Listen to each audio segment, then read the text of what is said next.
Hello, this is Will Faerber from Art to Ride, and today we're going to show you a lesson with Nina. Nina's our friend from Sweden who's here visiting for a couple of weeks, and she's been very fortunate to be able to ride. Perhaps his owner Barb was away on vacation and was kind enough to let Nina have a couple of lessons on her horse while she was away.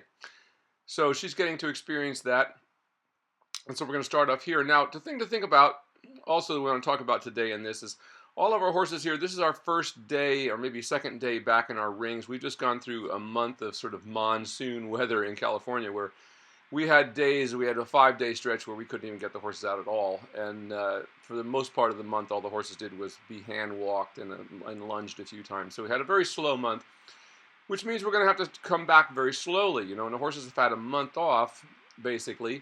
You're not going to be able to just start right where you were before and pick up from there and say, okay, now we're going to go do Grand Prix. You know, it doesn't work that way, and this is a big mistake that people make with horses, is just assuming because they can do something one day that they can do it over and over again. Well, just like any other athlete, you know, you can't perform at the highest level every day. If you tried to, you'd quickly burn out. And of course, that is what happens to so many horses today, is that, you know, now it used to be, for instance, with jumping. Once a horse learned how to jump, one didn't jump it very much because, you know, any good rider or trainer with any experience knows that a horse only has so many big jumps in it, and they take a toll on the horse's legs. So the people that you see with horses that last for 20 years in jumping are the ones who jump very little at home and do mostly flat work and just tune the horses up a little bit when they're ready to go to a jumping show. So same kind of idea here. So after a month of basically just walking, and you'll see this horse is really quite flat today.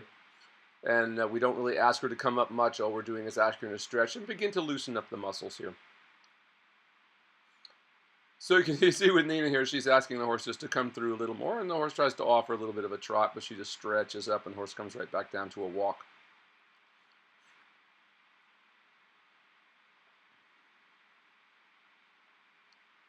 She starts out with a good walk here, swinging and active.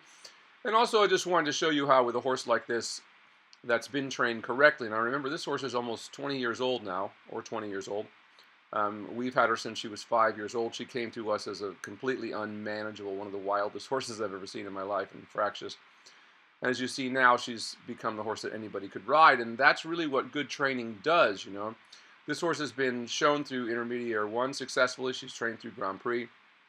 But she doesn't, because somebody who hasn't ridden at that level gets on her, doesn't mean she goes completely insane, which seems to be the thought these days, that, oh, as a horse gets trained, it gets harder to ride somehow. Well, nothing could be further from the truth. A correctly trained horse should be very easy to ride, and an advanced level horse that's correctly trained does not respond just because someone's legs grip a little bit. They're not going to go crazy, because a correctly trained horse responds more to the accuracy of what a rider does rather than the force of what a rider does, if that makes sense. So we can see how she can just get on this horse. This is her second ride on the horse. She had a day before this. But since the horse knows her job, and we're asking her today to do work that's within the level of what she can do today, she doesn't resist. And what we'll see at the end of this, so we'll watch the first day, and then we're going to watch the next day as we begin to bring her up a little more. You can see all the activity in the background over there going on. We have Peter Horrobin here from Australia helping everybody with their saddles, so that's been a lot of fun for everyone. And you'll see some videos up about that here very soon, if not already. So you can see here now, she does a little shoulder in down the long side. We're still just keeping the horse stretched in a pretty long frame here, not asking her to come up. So our goal in the beginning, a Grand Prix horse warms up from the same position that any other horse does that goes at a lower level. They all start in a complete stretch, and then they simply come up higher and higher. So what you'll see with her today is we'll pretty much just bring her into a pretty nice working trot. We won't ask her for a lot of lift or a lot of engagement. And then we'll ask for a lot more on the subsequent lesson. So you can see with a horse like this, perhaps she's just as we would call an ordinary horse, and that's what we set out to do when we started training this horse many years ago, was to show people how you could take just an ordinary horse, and in this case a horse that was very troubled. She was extremely fractious, this horse, completely, she was a horse that was very afraid of everything and scared to death of other horses. but she's settled down to what you see here today, and is pretty much a safe ride for anybody, which is what a school horse should be. Unfortunately, we don't see many school horses these days because the upper level horses are all burnt out. Their legs are so completely shot by the time they stop showing them. Not that they're correctly trained anyway, so they wouldn't be much of a school horse. I see many people going out and supposedly buying these school horses that they say, and they're just really broken down, sway-backed creatures that you'd have to start all over with to actually learn anything from. And here, once again, we're back in the shoulder in. And I'm just asking Nina to just keep encouraging a little softening of the jaw and pull and encourage the horse to stretch deeper in the shoulder in.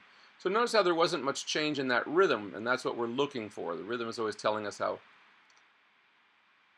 much good what we're doing is doing for the horse, because, in other words, if the horse loses the rhythm, we lose the gymnastic quality of the exercise. So you can see how now in the beginning we ask for a few things like a shoulder in, then we come right back to that stretch all the way down. And you can see that little bit of trot there. That she begins to ask for a little more, and she just is a little confused about what she wants, so she gets a little trot instead of a longer walk. But she quickly gets that straightened out.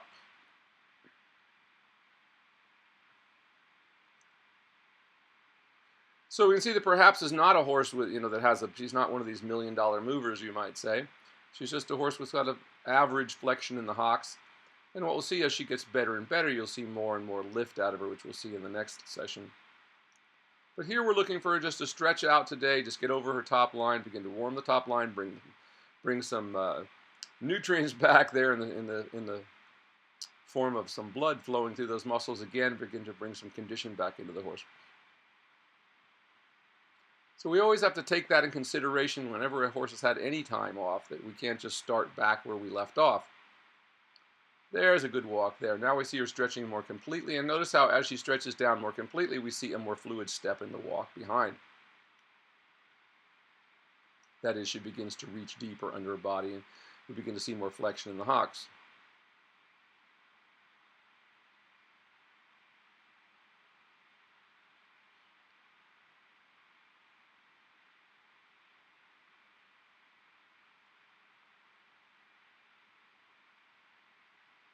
And the same thing, she's asking her just to move up a little bit more. She almost wanted to trot that time, but she didn't. So the two of them have worked out that little episode they were having of just not quite coordinating between the hands and the legs. Now she's doing a much better job.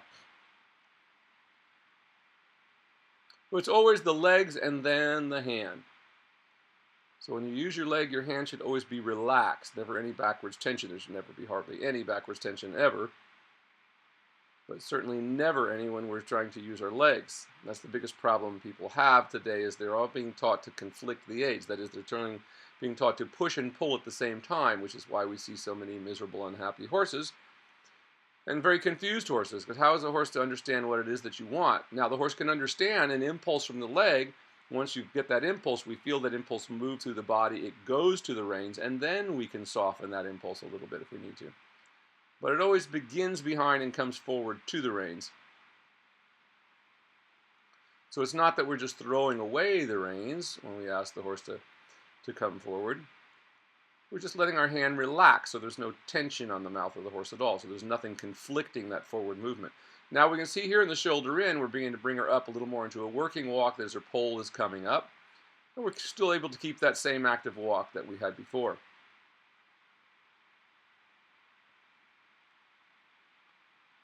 Now she's coming into a good working walk. The pole has come up. You can see how the top line, the top of the neck has lit up a little bit. You can see how the step has remained the same. And she has a nice soft flexion at the pole.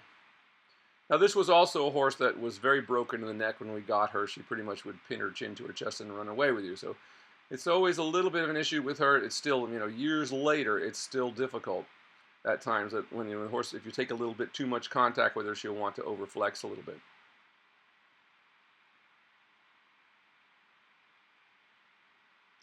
But really good walk in the rhythm here. The rhythm in the walk, I should say. See how nicely the neck is just out. And once again, this is a mare, and mares tend to be built with the neck straighter out. And she's a part thoroughbred, part Frisian, this horse. But she's not built with a big high head and neck position. But you will see when we bring her into a little more collection on the previous session after this, you'll see that the head and neck comes quite a bit higher, but that's really because the hind end is lowering rather than the neck coming up a lot higher. We have to work within the framework of the horse that we have. So if the horse doesn't have a big giant sloping shoulder with a neck that comes straight upwards out of it, you're never going to have the high head position that you might have on a Lipizzan or a Frisian or one of these horses, or one of these modern dressage horses that has a neck built more like that. And that begins to be what a lot of the problem is in dressage today, is that people are trying to imitate, make every horse look like some other horse. It just doesn't work that way. You must let the actual body of the horse be in the frame that it's built in. And she does a little half pass there. That was quite nice. And lets her come back to a stretch. So you'll notice that on this particular day, we're coming back to the stretch very often. We do something we did, and we come right back to the stretch, get her swinging and active again. Once again, these horses have had quite a bit of time without doing a whole lot here, about a month of very little work. So we're just bringing them all back. And here she does the half pass in the direction. Does a good job of it, keeping the horse around her inside leg. Just like she does there, she makes that little bit of correction. And then right back into the stretch again as we open that walk, because you can always see how, especially the half pass, if you haven't done it a lot, really tends to slow the horse down a bit. So after all that work, or anything else that disengages the horse a little bit, or the horse gets too slow, so to speak, we have to come right back to that stretch again and get the horse swinging and active. So we don't just keep shortening and shortening and shortening. We see people doing that today, training dressage horses, where by the time the thing is over, the horse is barely moving because they have it shortened. And shortening is very different from collecting. Always remember that. Shortening the stride is just that. It's just shortening the down to the horse that was barely even moving.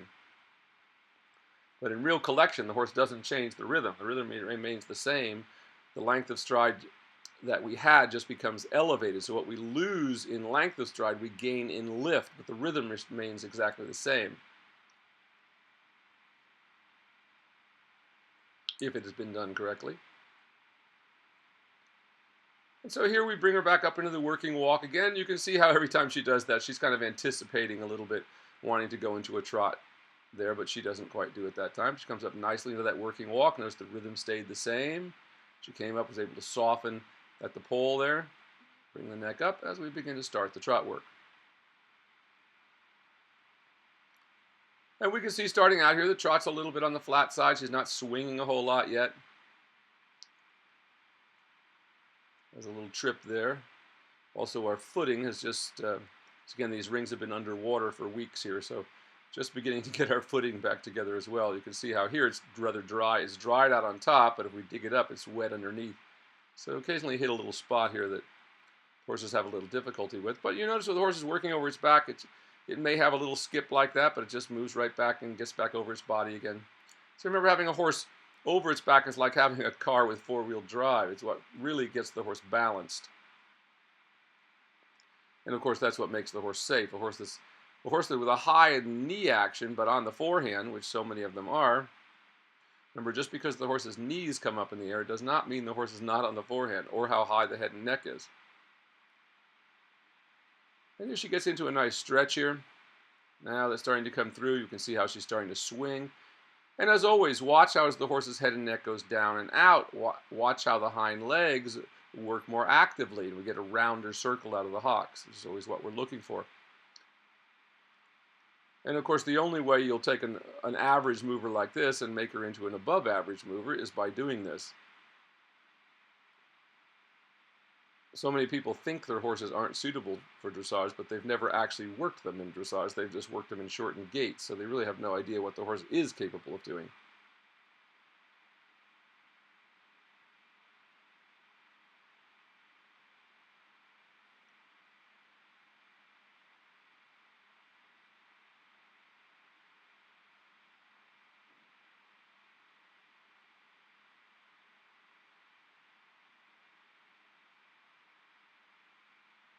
So just continuing down the long side in the working trot. And once again, you can see how she's brought her pole up a little bit here. And you can see how she's just beginning to lift the front end a little bit. We're seeing a little more spring in the horse. And the front end looks lighter off the ground. So that tells me the horse is beginning to thrust up through her back a little more.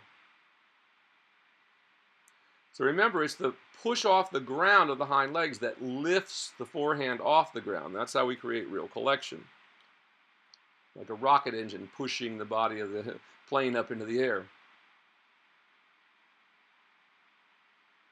Same is true here, but that can only work if the horse's back is round. So when you see upper level horses whose hips, for instance, they go into the piaffe or passage and the hips seem to go higher, that's because the horse is not round, is not working through the back, so the stride can't complete itself through the back. So instead of lowering and coming through, the horse just pushes the hips up higher.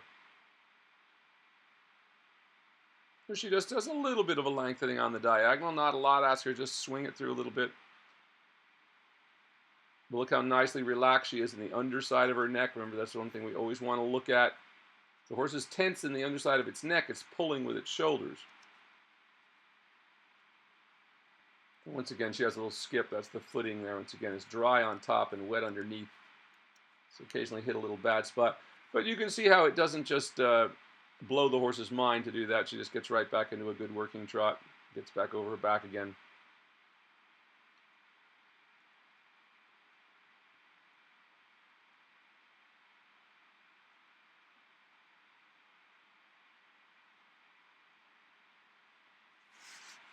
So here she's working the horse back into the stretch. She has a little difficulty getting her off her leg there.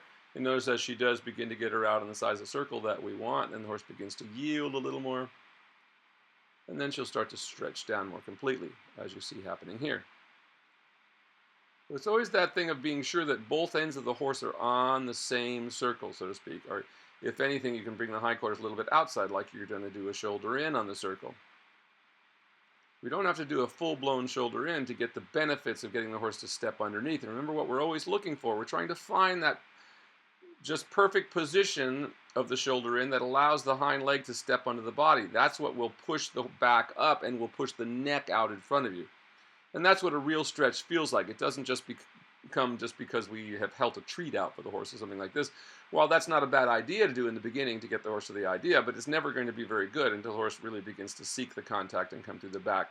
Because we find that position of that inside hind leg that pushes the back up and therefore pushes the withers up and forward and pushes the neck out and forward.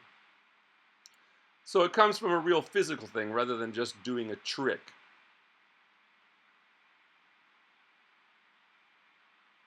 So it's almost like self-chiropractic, if you think of it that way. We put the position of the horse's body in a position that allows it to self-chiropract, that is to push its back up, and therefore relieve the tension of the back and allow the horse to swing more actively. So still in a rising trot here. We can still see that, on this particular day, she's still a little flat in the trot, but she's beginning to come through. But you can see how relaxed she is in all of this work. The horse completely trusts the rider.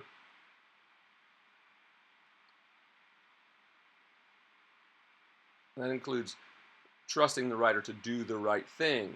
That is, she's not going to ask her to do things that she's incapable of doing and therefore setting up a chain of resistance. Really nice stretch there. And once again, look how much more active the hocks become right there. She really begins to get underneath herself.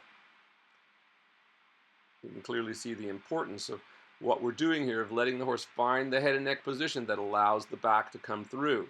It's the movement that we're after, not some static position. This is what everyone needs to keep remembering when they're riding horses. We're not creating a statue that's not going to go anywhere. We're creating movement, and we want to have that movement be the optimal that we can possibly create so the horse can simply travel the most effectively from point A to point B. That's really what it's all about here.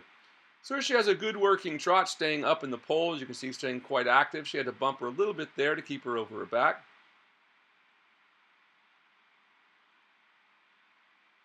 She could lower a little bit here. See, she gets a little bit high-headed there, a little bit.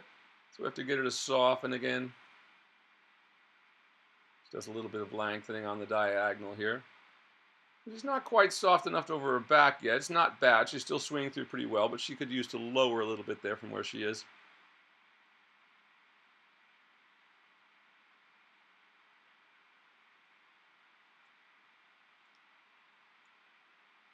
And same thing here, you notice as we go into the stretch, you get her moving out, get her hindquarters moving off of her inside leg, like that. You see how she gets her to step that little deeper space under the body. And then the horse, as soon as she gets that, look how much more the horse stretches. So that was a perfect example of finding that position of the hindquarter that pushed the back up, and all of a sudden we have a much more swinging trot. Look how much more flexion is in the hocks.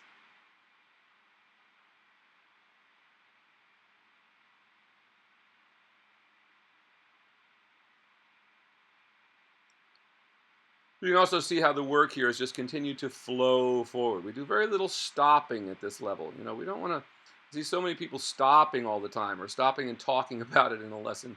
You want to stop for a minute, but you want to have a good idea of what you're doing and then get out there and flow forward, like you see her doing here.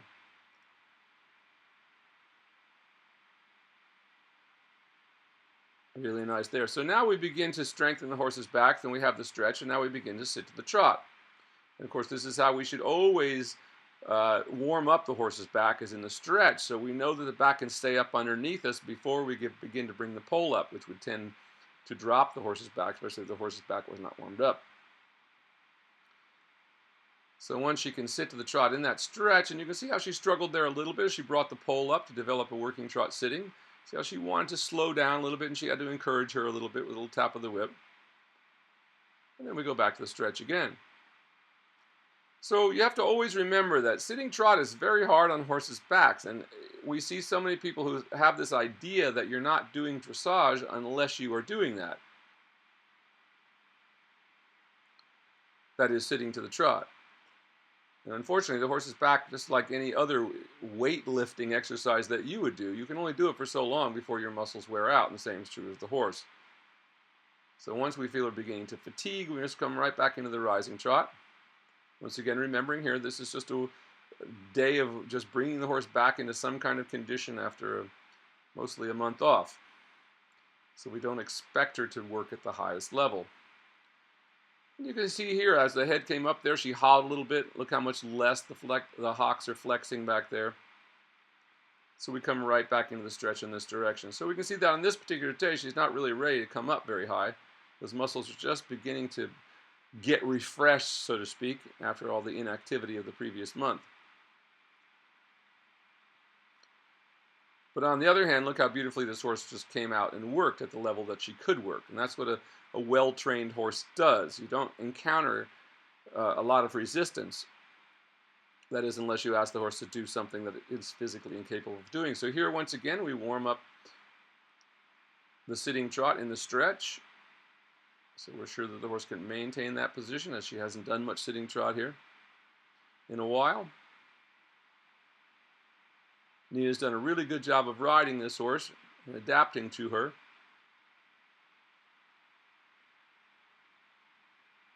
So a nice working trot there. That's all quite active. You can see she stayed pretty active behind, giving us a little bit of lift in the front.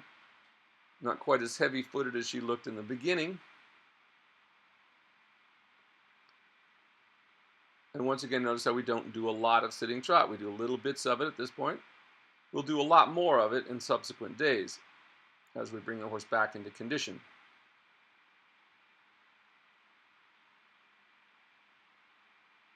I mean, so many people do to their horses what they kind of do to themselves, the weekend warriors who don't exercise all week and then go out on the weekend and then go try to do a 5-mile run and end up crippling themselves.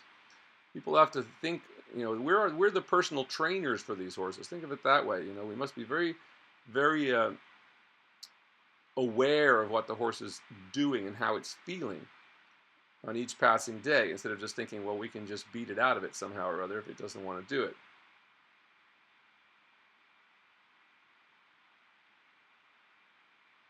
So you can see there's got a little bit of an unscheduled canter there. But she brought her right back when she should, and then she asked for a canter. So notice the canter starting out. The horse was a little high-headed, or just a little flat in the canter still. But not bad. There she gets a little more uphill, and she softens in the jaw and pole there a little more.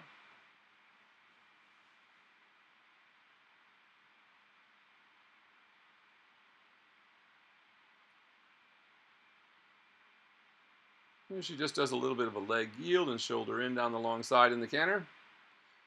Again, the canter works just like the walk and trot. We find that place that pushes the back up, and that's what the shoulder in is for. Shoulder in is the foundation exercise of really just of all of dressage, because it's what really enables us to correctly shape the frame of the horse. That is by getting that hind leg to push up the back and push the neck forward. So we come back to a little more active trot, and we see after that canter, we didn't do a real long canter, just enough to kind of warm her up a little bit, but we see we have a little more swing in the trot after that.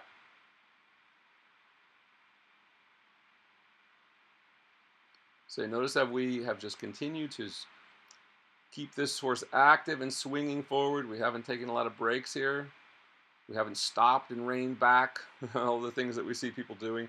We just keep flowing forward. Not that the rein back isn't a good exercise, it is, but only when it comes from your legs and not your hands. That is, it comes from the horse allowing you to direct its impulsion.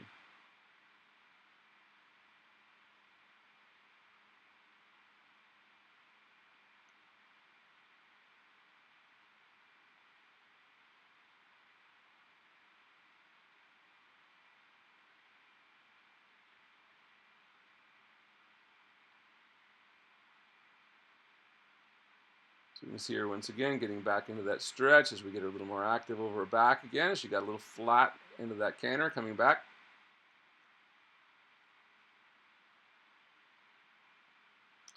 And now she begins to loosen up. And once again, look at the difference. There's the optimal trot right there. And see how all of a sudden the horse got engaged and it started to swing actively. And you can see those diagonal pairs swinging together.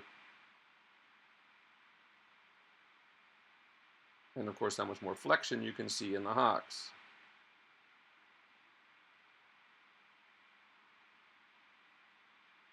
Unfortunately, people today are fooled because they're breeding horses with so much movement that people are unaware of the fact that their horses are not, just like any others, are not really moving. But because they're bred with such good conformation and such amazing flexion in the hocks, it still looks like they're doing something to someone who doesn't know what they're looking at. But now we can see her getting a little lighter in front. See how she's lifting off the ground a little bit? She doesn't look so earthbound there.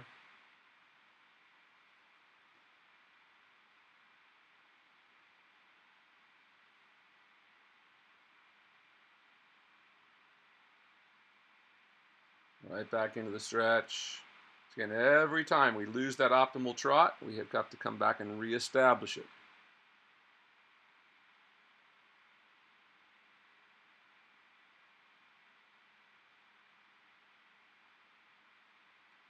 Look how pleasant the horse's expression has stayed throughout all this. There's hardly been a moment of any kind of resistance whatsoever, other than just her kind of slowing down a little bit when we were asking her to do something she wasn't quite ready to do yet. It starts off with a little better canter on this side than she started on the other side, a little more active, a little more swing in it.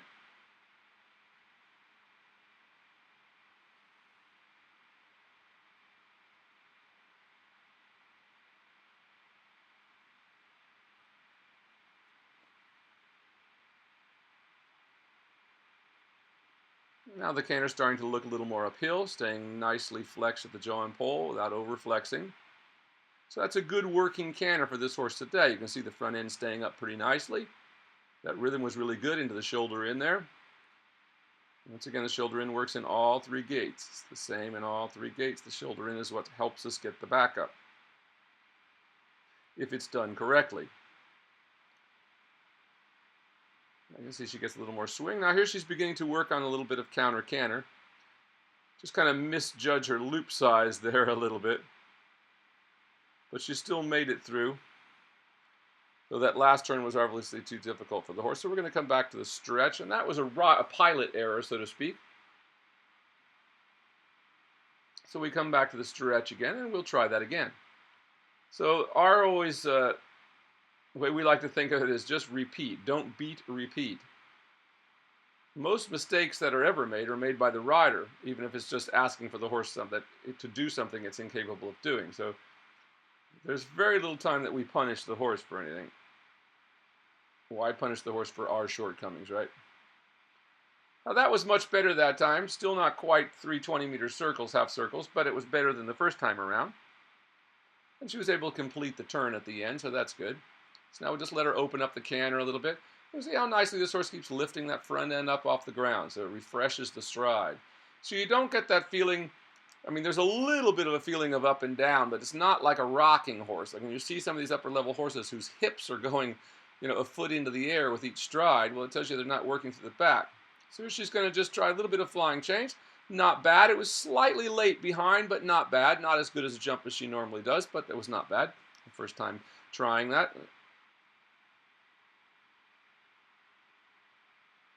Now, same thing here. We just come back and we open up the canter a little bit more.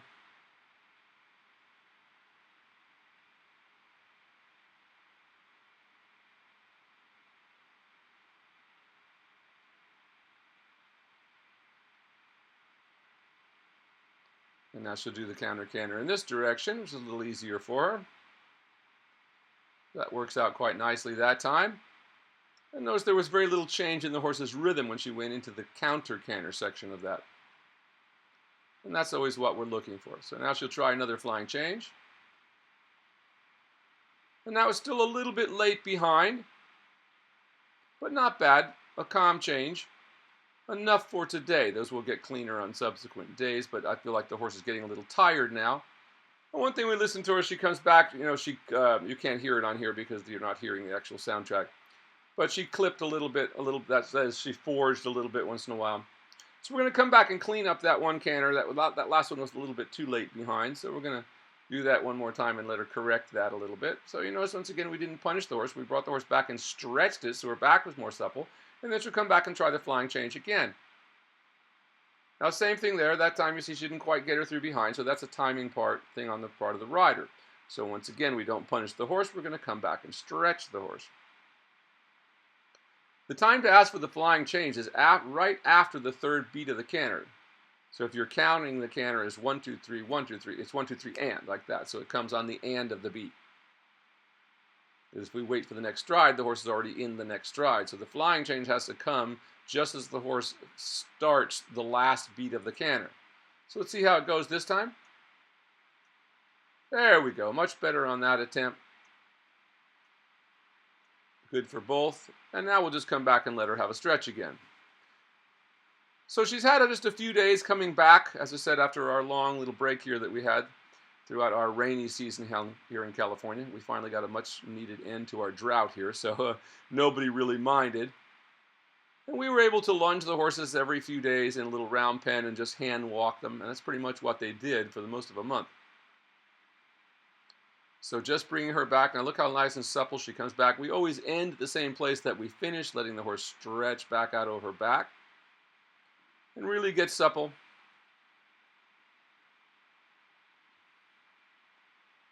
So this was just a warm-up for days to come. Remember, we always want to cycle our training. That is, in my day, I'm expecting the horse, the way I work is 3 days on, 1 day off, 2 days on, 1 day off.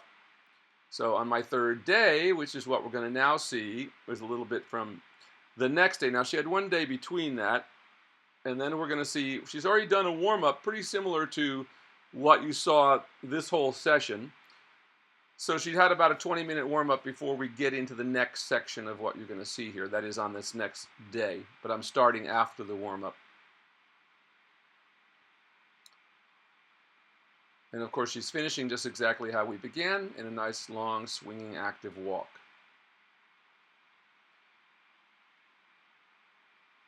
So you can see how we brought the horse up as high as she could come, and then we let her all the way back down again at the end to let those muscles relax and draw the blood back into the muscles. Remember, a tight muscle has no blood flow.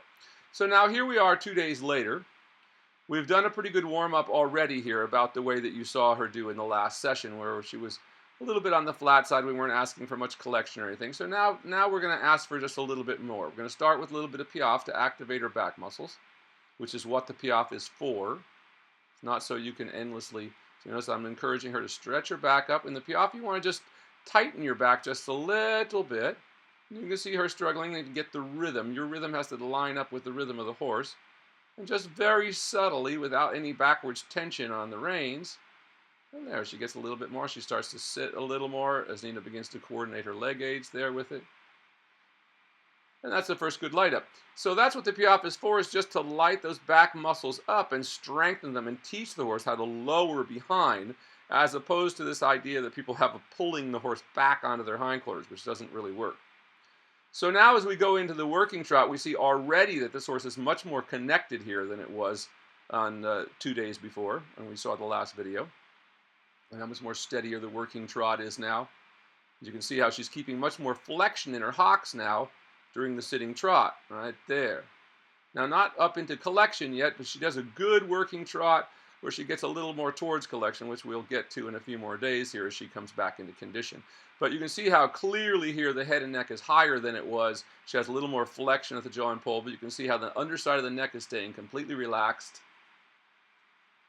And now she's giving us a little thrust off the ground. So we see the front end looks a lot lighter now than it did in the session the other day.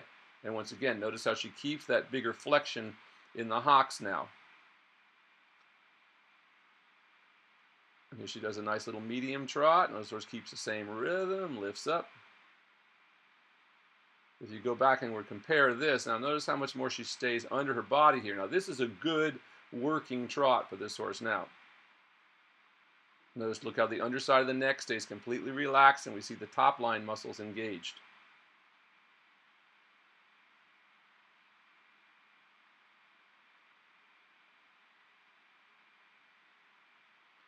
And notice the concentration on the horse, how her ears just stay relaxed and listening to the rider. They're softened to the side, which tells me the horse is listening to what the rider is doing.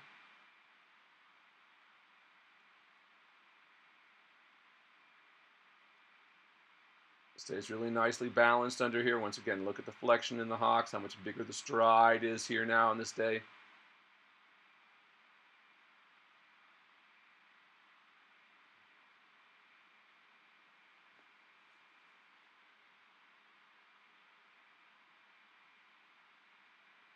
She gets a little more shoulder in again. Once again, the shoulder in now helps her get the horse up a little bit and build impulsion. As you get better at this, when you realize your shoulder ins are good when the horse builds impulsion through the shoulder in rather than loses impulsion.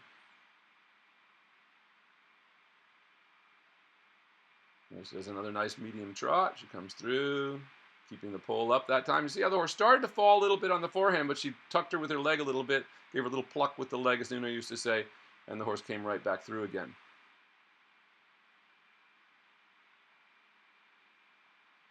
You see how much bigger the stride is today.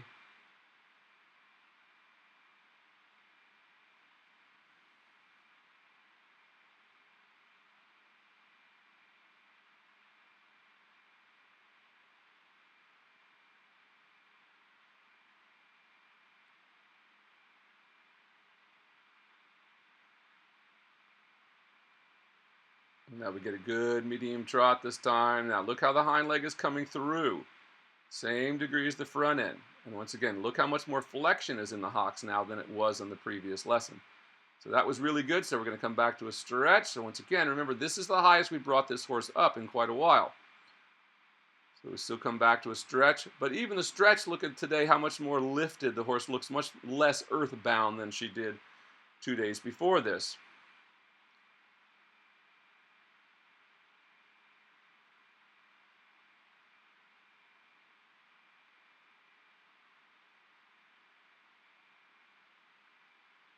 Really good stretch in the trot here, nicely connected.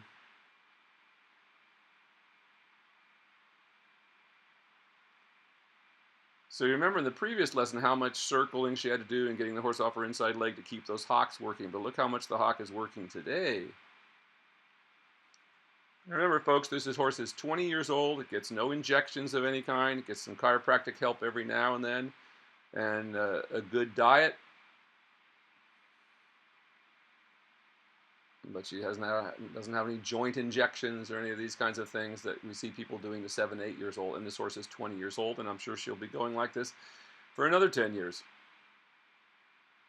So just like a person, if you keep yourself in good shape from the beginning, you live a long, healthy life. If you don't kill the horse in the process of trying to train it. Really nice there. Look how nice she is able to stretch up and the horse come back underneath her.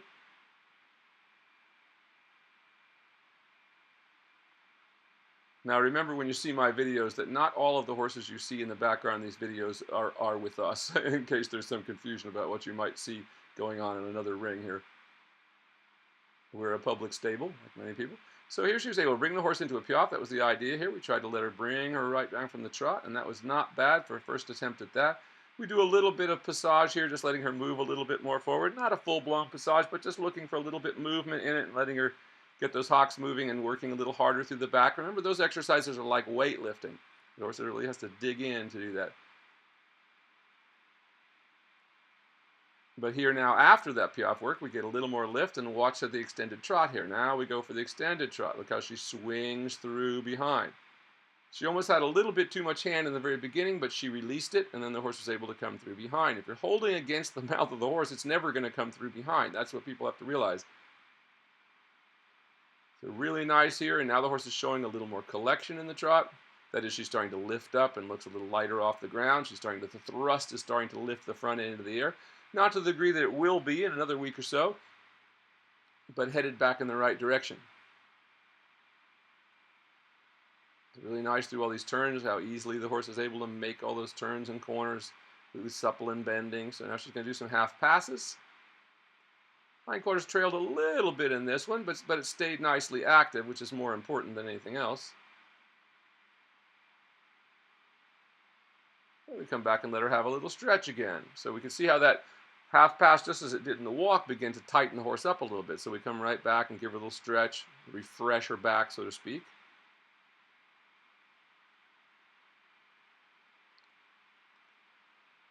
But once again, notice how much flexion is in this horse's hocks today compared to the previous session that we saw.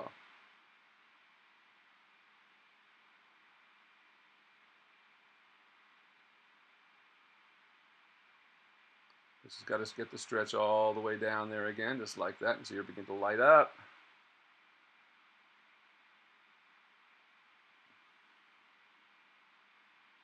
There, as we let her go all the way back down again.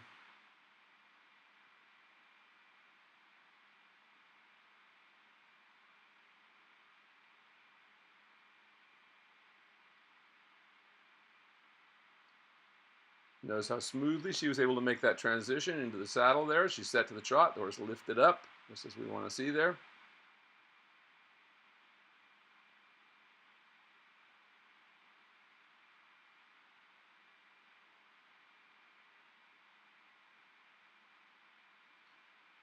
And we can also see, as I talked about before, how much higher the pole looks on this particular day.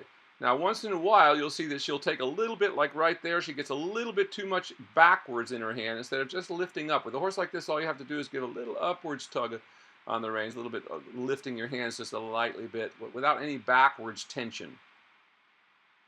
Backwards tension is what creates overflexion. A much better half pass that time. There, stayed quite balanced and nicely round. Bent to the outside. That is, she was bent to the inside, which became the new outside. Really nice here through the trot. And once again, look how the hot pole begins to come a little higher without anything else changing. The front legs begin to receive more swing, so that tells you she's lifting off her back a little bit more, that she's lifting through the back a little more. You can see there she gets a little too much hand. She wants to overbend just a little bit, so she brings her hands up a little bit. And then does, look at this extended trot right there. So this is the first time she's done this in a while. That was really quite nice. Look how much flexion is in those hocks, how the neck stayed consistent and steady. And that's just what we want her to do. And then she'll just let her come back to a stretch and walk. So that's our good friend Nina having lessons on Perhaps this week. She was very fortunate to be able to ride this horse. As I said, her owner Barb was very gracious in allowing her to do this while she was out of town. And I'm sure they're both getting a great deal out of it. This is Will Faerber from Art to Ride with our good friend Nina from Sweden. And of course, Perhaps the Wonder Horse. Look forward to seeing you all next time. You can see a happy rider there, right? A big smile on her face. That's what we like to see, and the horse.